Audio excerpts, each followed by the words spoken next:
Welcome back, you guys, to the Beyond the Wrestling Gear podcast, where we don't just talk about wrestling, but we go beyond it. And today I have a very special guest, somebody that's we've been waiting for almost a year, Thanks. Rika Wildlee. Welcome, brother. Thank you. Thank you. I appreciate you having me on your podcast. Like you said, we've been working on it for almost a year, and I've been looking forward to finally doing it. So I'm excited for today. And of course, as I forget to mention, he's known as the Barker of the Bazaar.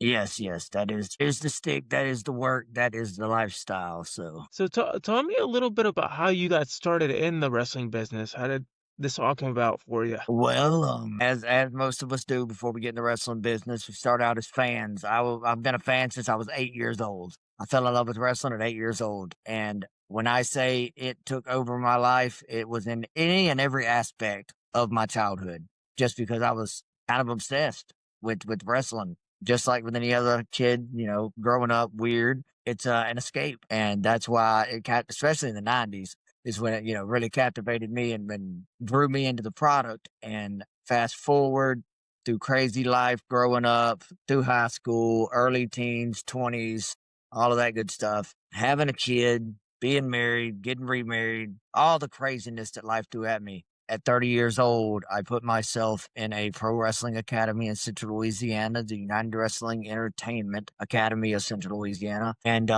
me and four other great talents were the first class to graduate to the school in 2020, That's like 2020, 2021, something like that. Oh, so you were trained during the height of the pandemic there. Yeah. Well, that was the thing is our coach, Danny Davis, who was trained by Ivan Putski, um, at a motorcycle shop. He wrestled through the '90s, maybe early 2000s, something like that, and then he come home after traveling all over. He wrestled in Mid South, Global, went to Japan, and all kinds of different things. But, after he got done wrestling, he come home. He opened a motorcycle shop during the pandemic.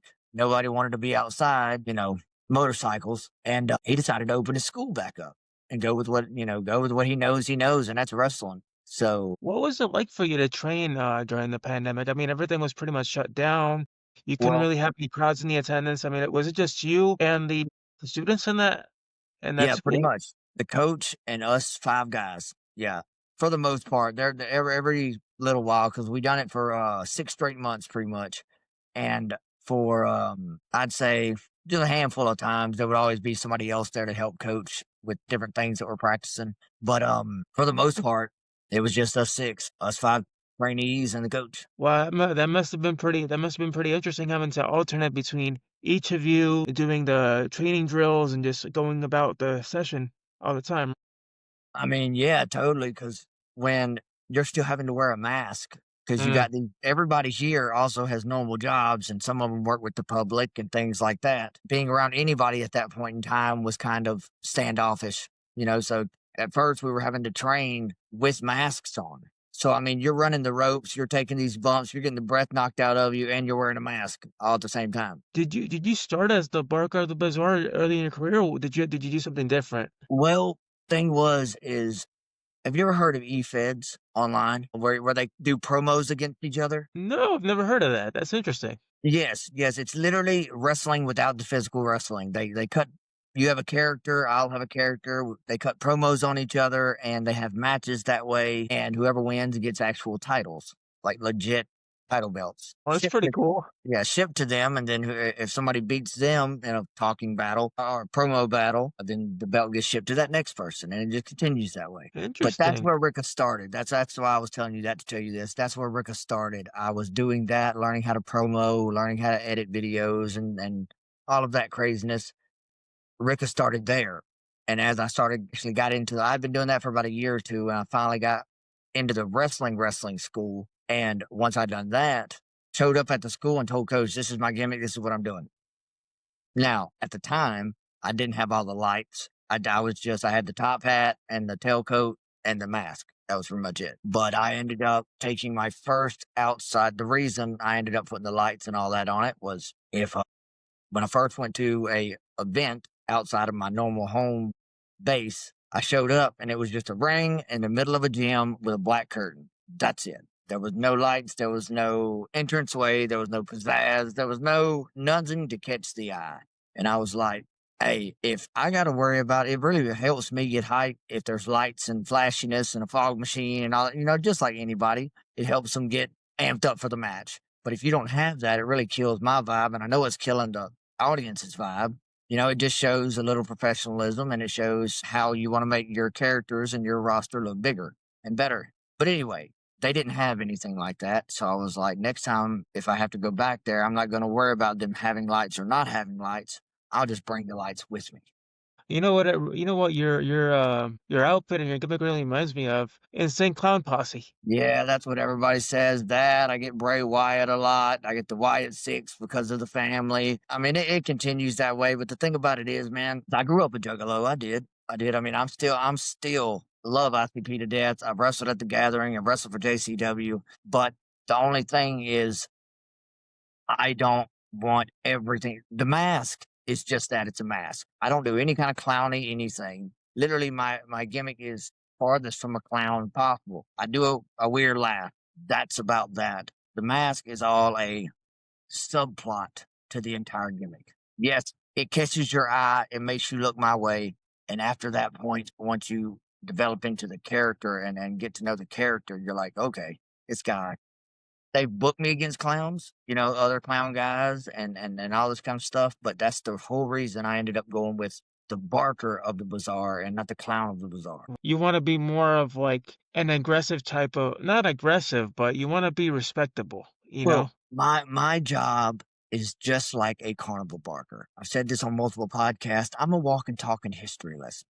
Okay. Yeah, my job as a professional is to show everybody in the audience why they are enjoying what they're enjoying, why they come and pay this money for these wrestlers and to watch these wrestling events and all these different things. Everything that we know and love about wrestling started right here at home at the carnival. And it's my job as a carnival barker to draw them in by any means necessary, and that includes the opponent. Whatever I've got to do, whatever I've got to say to draw you in and make sure that we're on the same page, that you're enjoying yourself just as much as I'm enjoying myself. So, yeah, And you're more of a high flyer. I could tell you like to take risk out there in the ring. I do. I do because, like I said, I've been wanting to do this since I was 8 years old. Like it's all that captivated my mind. And growing up watching all the last, I'd say 25, 30 years of wrestling, it's one of those things. I want to try that one day. I want to try that one day. And then you actually get the opportunity, and it's like, oh, go big or go home. Right?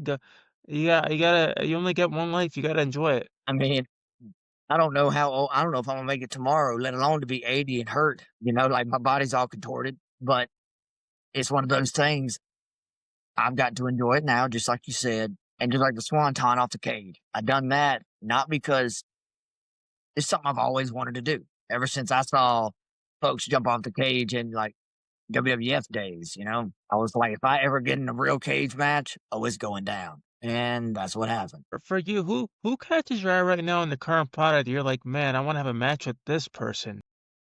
Well, my number one, and that's until it happens. We've kind of crossed paths at a couple different shows. Um, I was supposed to be on, and he was supposed to be there. Sam Stackhouse. Yeah, it's pretty cool. Yeah, it's always good to come across a lot of different wrestlers and a lot of different promotions. And if I could wrestle, like my buddy Ken Sticks Ray, he's Yeah. got sort of like I do, but he's been in the ring before. He's taken bumps, but he does a lot of commentary, and Oh, that's cool yeah. to He see. works now. He's just a commentator. Yeah, he used to he did a little bit of wrestling, not like in the ring, but they let him take a few bumps here or there. He can take bumps. That's cool. At least he could still be involved in the show if they need him to. Yeah, I mean, there's a lot of ways you can get into the wrestling business without having to take a bump. Yeah. If you're a wrestling fan and you love what the product is, and there's managers, referees, announcers, ring announcers, commentators, backstage interviewers. I mean, writers in general. You know. Yeah, like for me, that's where podcasting comes for me is I get to enjoy doing what I do, interview people like you and get experience too, get an insight of what the business is like. Yeah. Yeah, man, and trust me, before I started, this year I will make 5 years, but when I first started, before that, I was watching all kinds of wrestling podcasts just like this, just trying to catch up on because I don't get to watch it on every time it comes on anymore like I used to. But I would catch podcasts, I would catch YouTube clips, Facebook clips, whatever I could of interviews from other wrestlers, whether it be WWE level or indie level.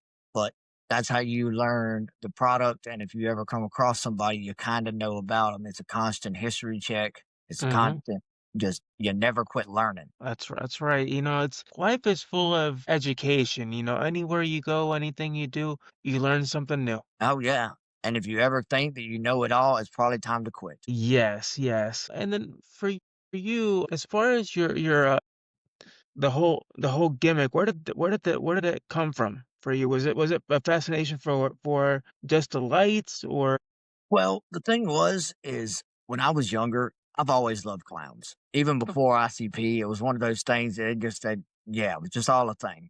Painted my face through high school, done the juggalo thing and lived that lifestyle, and that's fine. But once I got older and I got into the promo stuff, I was trying to come up with a gimmick. And the first one, I was going to try to do something with Rika, the wild card Lee. Rika is actually my name for my D&D character from when I was like 15. Ricochet was his name. And because he could throw knives and ricochet them and stab folks or whatever. But as I joined the wrestling, I was like, Rika. And it was going to be Rika, the wild card Lee. Because my real middle name is Lee. But Rika, the wild card Lee, I started doing some search on YouTube and Facebook and Instagram and things like that. And there's a million wild cards out there. Every other company has got a wild card something. You know what I'm saying? So I was like, how about this? Rika Wildlee, like wildly entertaining, wildly charismatic. no?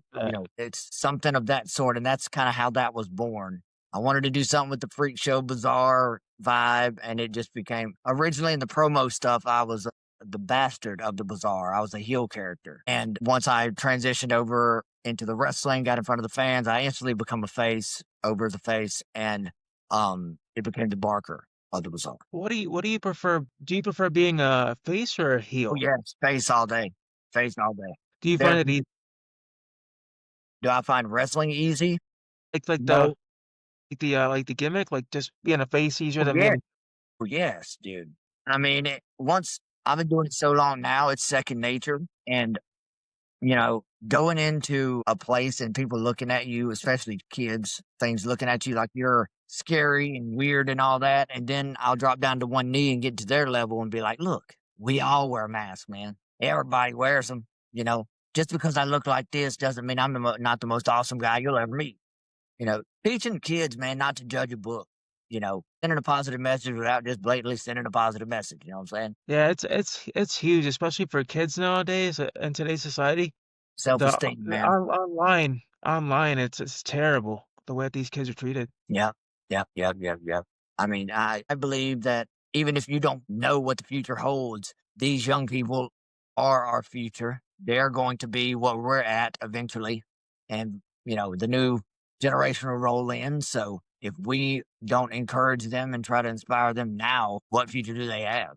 They're getting lost so quickly with the technology and AI. It's a big deal. Very, very much so, and it's only growing fast. Like, it's to the point now to where there's some videos you can't even tell are AI, like, completely smooth, no glitches, no nothing, but, yeah. Yeah, it's scary. You're seeing a lot of the celebrities are being turned into AI. Like right now, I've been seeing a lot of Tupac, a lot Well, of the Martin thing Luther is King. okay, so this became a thing a couple years back, and I'm not 100% how true it is because I don't remember the exact source, but it was one of those deals where Hollywood was no longer hiring these actors. They were buying outright their likeness. So they're buying their person, basically. Like your face, if we want to put it in AI and use it to make a movie, we can. Your voice, same way. Your body, same way. And they're buying your entity, more or less. And you can use your name, but that's pretty much all you own the rights to anymore. And with AI getting the way it is, if people are just selling out like that and selling their entire face, body, name, whatever, where does the movies and where does everything land after that? Like if you can just completely make hours of footage and real looking footage. I'm talking no glitches, no nothing with somebody who is not even step foot on set. Yeah, it's crazy. You know, one of the things that a lot of people are doing now is some people are out there, throwing lawsuits left and right. Like right now, I keep hearing that the Martin Luther King estate, his family's starting to go after people for putting his videos up, of him. Well, that's the thing about AI. Until they learn how to control it, you can take any person's image. If the face is right, focused or faced right in the photo, you or video, you can take anybody and make a movie out of them or whatever, and I understand people being upset, but if there's a piece of footage out there, a picture, a video, whatever of anybody, anybody can take it. It's the internet, you know. Yeah, but that's the one thing about the internet is they always say it stays there forever. It does, because you may have had somebody delete the original video, but the fact is it's been shared 48 times. Yeah, or more, it could be anywhere by now, you Oh, know? right, right. I mean, it's each person on there has thousands of friends usually, and if it's been shared 48 times, that means that there's been a lot of people viewed that thing. So what I mean, we've gone through a lot of your career. I mean, you've spanned it all around the globe. Where do you see yourself? Do you see yourself, aiming for a certain promotion like New Japan, EW, WWE? Where would you like to go one day? My end game, man, is not one of the big companies. As awesome as that would be, just to say I did. One of my end game is to own my own school. I like that. I like that. So you're about giving back. This is a business. Wrestling as a whole is a business of paying it forward. That's all we do. The only reason you get the hype you get the prestige you get all the value to your character, gimmick, and everything in between that you get is so that by the time the next guy comes along and finally beats you, it means something. You aren't who you are. You are who the world has built you up to be. And if it comes down to it and you don't put prestige on who you are as a character, gimmick, whatever, by the time the next person beats you, it won't mean anything. That's kind of like what Bailey's doing now. Bailey's holding a seminar in December for women Yeah. that want to gain more experience in the wrestling business. I don't know if you Well, saw that's that. great. That's great. Yeah, That is it's all it's it's a awesome, free actually. seminar. Yeah, it's a free seminar. They don't have to pay for anything. Sure. Just come by. Wow, that's awesome. Yeah, and typically, WWE is very nowadays they're very money hungry, so they'll charge for anything out Yeah, the way here. sure. Yeah, I I mean, I've been telling people for years, like now you're seeing a lot of their events are becoming way too overpriced to where it's outpricing families. Now it's not families can't afford to go to a WWE event anymore. well, no. And I mean, if you've got a big TV at home, it would be just as easy for you to be able to sit at home, pop a bag of popcorns, and have a front row seat to the TV where you can see everything than it would be to Yeah. spend thousands of dollars on the nosebleeds. Not only that, but you don't really get to enjoy it because you're all the way up there and you can't really see what's going on in the ring unless you look at the screen in the arena. That's what I'm saying. You're literally paid to be in the same arena as these people and watch another screen. Yeah, that's why I tend to avoid events like that, and that's where the indies come in. If you really want to watch good wrestling, indies are where it's at too. You A know, 100% agree. I 100% agree. If you can find a local promotion around your area and you want to see some good stuff, some really good storytelling wrestling, then go find your local wrestling promotion wherever you may be. And I promise you'll have a lot of enjoyment. see, and the one thing about people don't realize about indies is sometimes there's crowd involvement. People in the crowd can be Sure. involved in the match. You can't do that at a WWE, TNA, New No, Japan. no, because everybody's sue happy nowadays. Everybody is over the top. I'm gonna sue. I'm gonna sue. I'm gonna sue. If you come to an indie show, majority of the time, it is barely scraping by for paying for everything. So the point of suing somebody who basically owns nothing is more money spent on your part than it would be theirs. Yeah, it's essentially a waste of time. Yeah, I mean, people don't work the indies on. I'm not going to say everybody because there are companies out there that are blowing up left and right, but majority of the indies that jump around these little towns and things like that, for all, aren't really making much. I know until you get a lot of experience and years under your belt, most of the guys are going home just as broke as they showed up, but they do it for the love. Is what I'm getting at. Yeah, it's so funny because a lot of people when they see these mass releases on like major companies and they go back to the indies, they're like, "Oh, they're downgrading. It's not going to be the same for them. This is, a far outcry from where they were before." I'm like, you need to realize that. if they go back to the Indies, it's a chance to reinvent themselves. I mean, look at Cody, look at Matt Cardona. They reinvented themselves in the Indies, Yeah. and they came back. Totally possible. You know, I'm a firm believer. I'm a firm believer in gimmick and things like that. So when it comes down to you needing to reinvent your gimmick, you needed to come up with a new something, then whatever you've got to do to make that happen if the first project isn't working. So going back to the indies would not be a problem if I was on a big stage or if anybody else, whatever, but do what you've got to do to make your career the most it can be. Maximize your opportunities. That's it. That is it, you know? Take every bit of knowledge you can from anybody. Well, oh yeah, for sure. Like my main thing is going into locker rooms and I'll preach it to anybody under the sun, going into a locker room with an ego or going into a locker room thinking that, you're another badass wrestler and all this. Everybody in there, majority of the time, has experience, knows that company better than you do if you're just passing through, and will humble you real fast. So have your ears open, mouth closed, introduce yourself to everybody. If you need to ask somebody a question, by all means, in my opinion, there's no stupid questions. We'll work through that, but don't go in there thinking you're better or you got an ego or whatever. How do you prepare yourself mentally for a match? I really don't, man. This is other than the mask and the grungy voice for the most part. This is me 24/7. Like I don't wear the lights and the tailcoat and the hat, obviously, but outside of this, my personality really doesn't change. I'm a little louder when I'm Rika, but I'm a very friendly guy. I'm a very over the top guy. I like making people laugh. I like making people enjoy what they're seeing, no matter what I'm doing.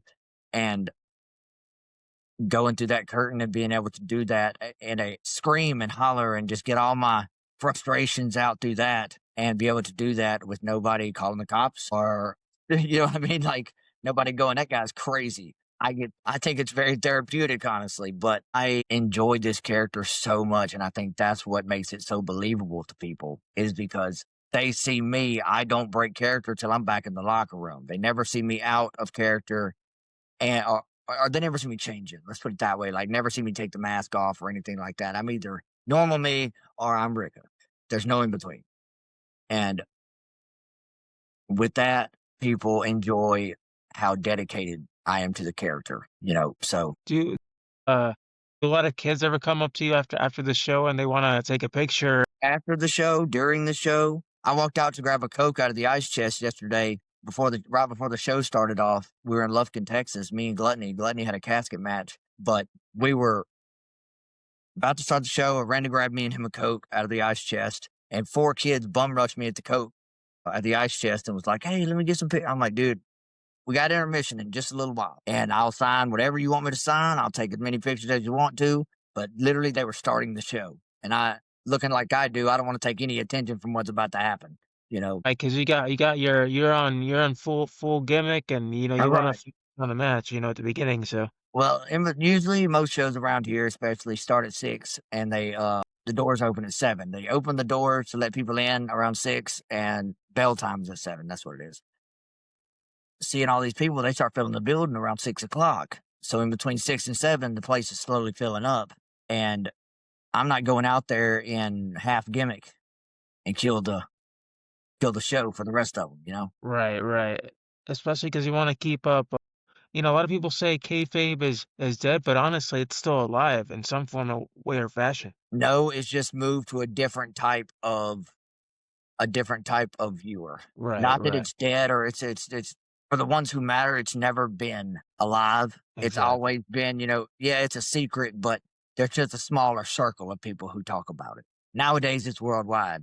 Back in the day, but it's always been talked about behind the scenes. Do you feel that it's a good thing now that a lot of these that some people are coming out with, I guess, secrets of the business, like the blading and how you do certain things during matches. Like I don't know if you've seen Maven Huffman's YouTube channel, but he goes through a lot of the stuff that a lot of the wrestlers go through matches or behind the scenes. It's one of these things, man. It's one of these things, and I'll go to my grave saying this exact thing. As you get older, and I know I'm not an old man by no means, but as you get older, you start realizing how valuable your knowledge is, the things that you've learned over time, and how that can help somebody way more than just running them in the ground like when you were young, just drilling, drilling, drilling, drilling all the time. Your knowledge, your brain becomes your strongest muscle. It always has been, but you've let ego and testosterone put your body over your brain. But as you get older and you want to pass that knowledge on to younger folks, I think it's got to a point to where if you go to an academy, all that, it's not as strenuous as the old days. And that's the reason that they have these seminars now, these older generation wrestlers, and they're kind of opening up and telling all the inside little things that you need to know about wrestling, where it wasn't talked about a lot back in the day. That muscle, that memory, that talent is not about to go to waste because you are planting that seed in each and every person you talk to about it. You're not going to be here forever, so pass that knowledge on. So maybe one of them many people will pass that knowledge on to the next bunch. You know what I mean? It's the only way. That makes sense. That makes sense. You wanna keep on passing it on from generation to generation to generation. Yeah, and I mean, the older school cats that was 100% against talking about it to the public, talking about everything that's going on behind the scenes to the public, if they wouldn't have opened up, and it would have died with them. That's It would have a lot of it would have died if it hadn't become so that and TV and social media and things like that has just made it so open, but still the older ones that before computers and all that kind of stuff didn't really want to talk about behind the scenes, they could have took it to the grave, but a lot of them have opened up and started talking to the younger generation about the avenues to take to become a great. so what are your thoughts about Unreal? Did you ever get to watch it on Netflix? I watched 1 or 2 episodes, and honestly, that's nothing that social media hasn't been doing for a long time. They just done it in a show. I mean, every one of those wrestlers that was on that show or a part of that or whatever have done podcasts before with folks and opened up about what goes on and all that kind of stuff. So them making a show out of it to make a little extra pocket money for themselves wasn't a shocker to me, you know. I mean, you gotta make money somehow for some people, right? Right. I mean, 2 years ago they were doing Dark Side of the Ring. You know what I'm saying? Oh yeah. I gotta say, I love the documentary, that series. I actually enjoy watching it. Oh yeah, for sure, for sure. And I like knowing the history and the things that happened in the back, and I like knowing that kind of stuff. It keeps me involved as a fan, because I'm like these. You're not played to be stupid when they're going, hey, this is just a guy. This is a character who's a monster, and he's that all the time, 24/7. You realize these are real dudes. You know what I'm saying? Like they're human too, and then behind the scenes, they're not always in character. They're not. It's just I'm glad it's opened up, honestly. Yeah, well, we're living in a generation where information is so easily accessible now. You could look up anything, and obviously not everybody agrees with it and how it's working now, but we just have to accept that in today's society, it is how it is. Well, that's the thing is just like with any TV show or movie or book for that matter. When you make a character and you go out there and you portray that character. Like I've gave Rika a very elaborate backstory. I've gave the family a backstory, all that kind of stuff. And going out there and talking to these people like I am Rika 24/7. I never get out of gimmick. You know what I mean? That's playing them dumb. I understand the amazement of that thought, but it's playing them dumb. Like, obviously, I'm just a guy. But the fact is today, I am the Barker of the Bazaar. The man you come to watch, the man you come to see, the man you come to cheer on. I am that guy today, and I'm going to be that guy until the time I leave. So you're not getting me in gimmick sometimes and then changing or going out before I change into my gimmick and all that kind of stuff. No, I'm basically from the time I get there till after showtime in gimmick because all it takes is one kid to see you out of gimmick or something of the sort or changing putting a mask on or taking it off or whatever the case to really kill the entire mystery of it. I'm Right, not. it's like what the luchadors that wear masks, in Mexico. It's very sacred. Like they do not take off their mask for no one. I mean, it's like unless they're with immediate family, when they're on public, the mask it stays on. Right, right. And that's an amazing thing, I am out there to do one thing, and that is prove to everybody sitting in that audience, young and old, that we all have flaws, we all have differences, we all have unique things about us, and it is okay to embrace those things. It is okay to be that different person, to be that oddball, be that one left of center. It's okay to be that because we all wear masks. We just all got to have the ability and the strength to show it. I love that, man. I love your positivity with anything. We need more of that in this world and especially in the wrestling business, more positivity. There's there's been too much from well, my opinion, there's been too much negativity. Like right, I don't know if you saw it the other day, but they're kind of discussing because I don't know if you know about Matt Riddle, but he was on a show and I guess he was on a podcast and I guess one of the hosts had said something, off-putting to him and he got really upset and he took him down and people were saying, was it a work or did he mean to like take him down and like, go off on him? Not physically, but I mean, he went off verbally to him and like walked off right Well, afterwards. that's the thing, man, is there's so many videos, especially if you're famous already. There, like Matt Riddle. There's so many videos out there of him in good light and in bad light. Some him flashing out, some him wrestling really good. So you know who you're getting on the podcast with. You know who you invited on. You don't go in there. Most podcasts don't go in there blind. They've watched videos and done history checks and all that kind of stuff just so they know what route to take with which I'm not telling you nothing you don't know, but if something went awry on that podcast due to Matt Riddle saying whatever he said, you invited him on. You gave Right. him that platform. So I Yeah. want to feel bad. I don't think Matt Riddle should have ever done that. That's very unprofessional. But Yeah. some wrestlers are great all the time, and some are only great when you're paying them to be. Yeah, like I mean, I had an amazing encounter with Matt Riddle. I got to interview him not last year, but the year prior. I was just starting out at River City Wrestling Con, a convention in St. Augustine, and they had invited me as kind of doing media and stuff, and so I got to talk to many different people, and then I had a friend of mine vouch for him. He's like, he's a wonderful guy. He's got a good podcast. And Matt walked up to me and he said, "Do you want to do the interview now? Because I'd be happy to answer any questions." And Awesome. I was in my scooter and he knelt down to my level and he put his arm on my armrest and he's like, ask away, just Dude, that's awesome. we had a good conversation and it was incredible and I got, I don't have any problem with Matt Riddle. I've always liked, especially when he was Randy Orton.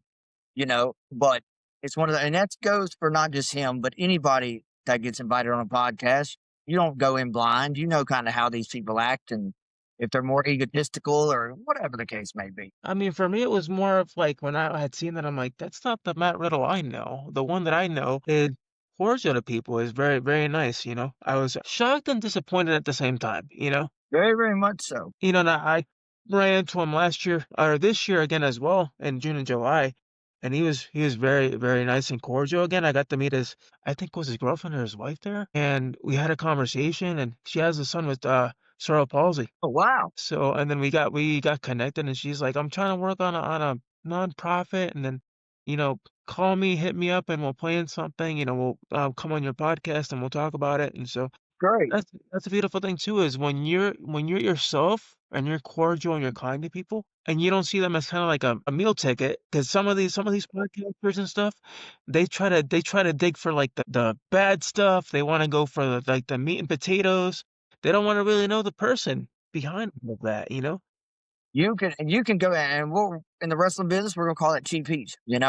That's what they're going for. They're going for the stuff you're gonna react to and make an ass of yourself on their thing so they can get views and things like that.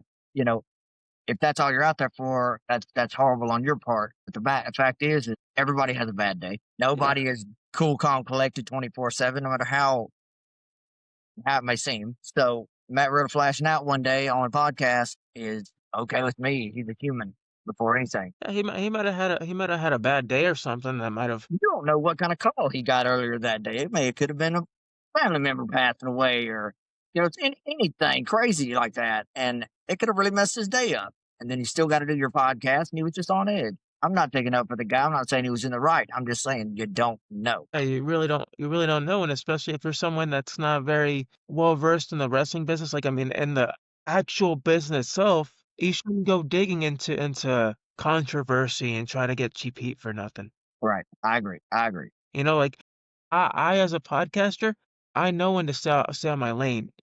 Like Yeah. I'm not going around asking you personal stuff and like trying to find stuff about you, like, and to use it against you. I'm here to because I like this podcast is all about positivity. I want to I and like like they say, putting people over. I love putting wrestlers over. This is a platform where I get to put you over. Yes, yes, it's help you, help me, help us. Uh-huh. It's you're giving me the platform to be on to get in front of your viewers, and I'm giving jumping on you to get you people looking at your podcast, and it helps us both progress in a better manner.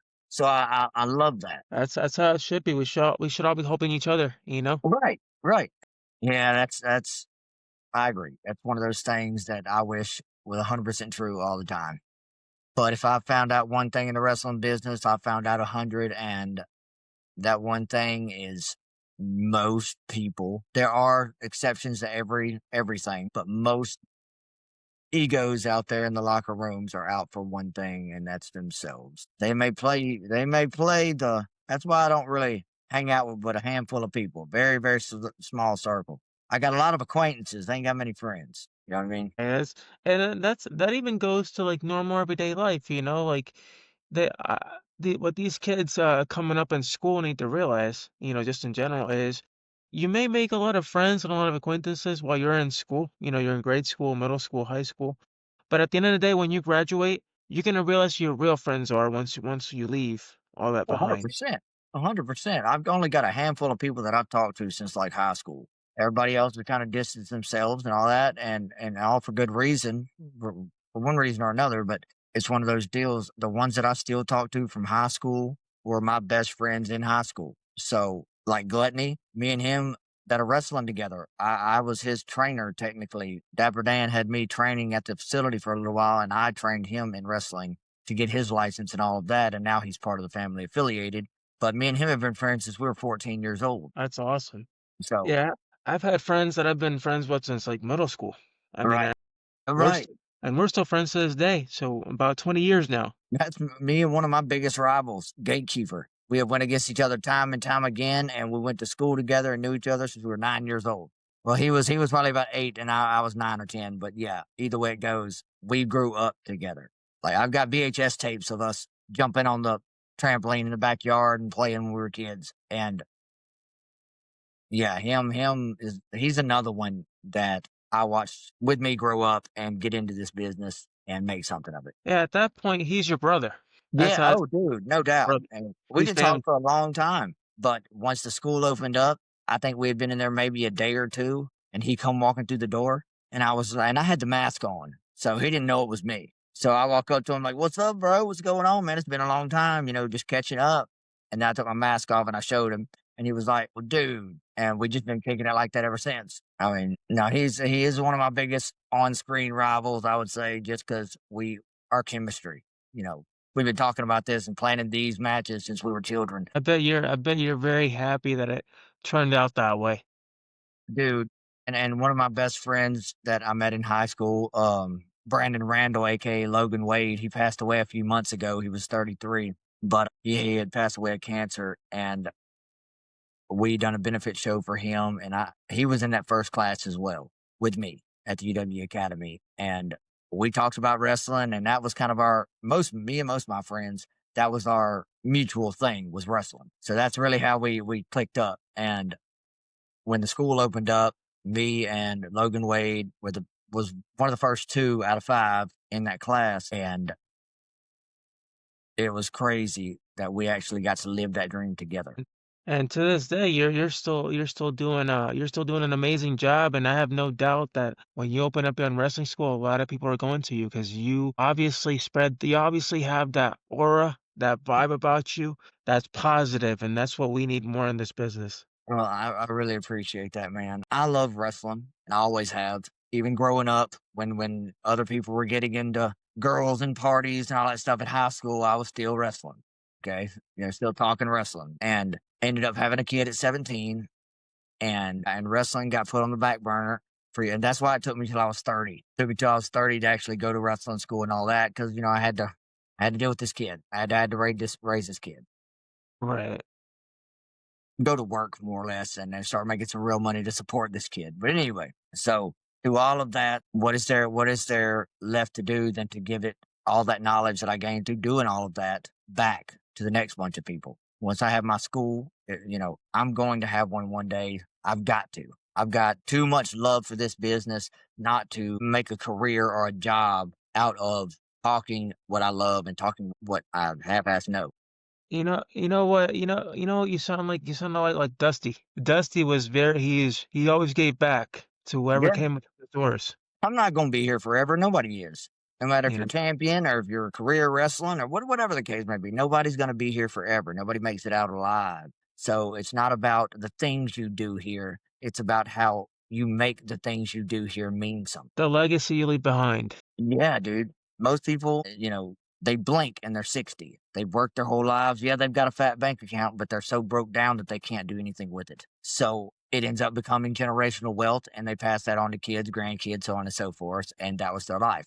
But other than working, what do you really know about these people? I want to help younger generations of wrestler and just up and coming wrestlers in general understand that every moment means something in the ring and out. Every moment matters because not only are you selling the gimmick, you're building your brand, you're telling the people the story outside of the ring so they don't lose track of the storyline when it happens. And that goes the same in life. If you worry about everything else that's going on around you and not focused on your happiness, then the world has stolen that happiness from you because they're not worried really about you, even if you think they are. Yeah, it's I love the way you put that just everything into perspective. Like I said, I see bigger and brighter things for you in the future, and I look forward to following your career as much as possible. See where it Hey, takes you. man, I appreciate it so much. I'm gonna you are my 44th podcast to come on, and I'm And going to for you. add you to the list as well, sir. And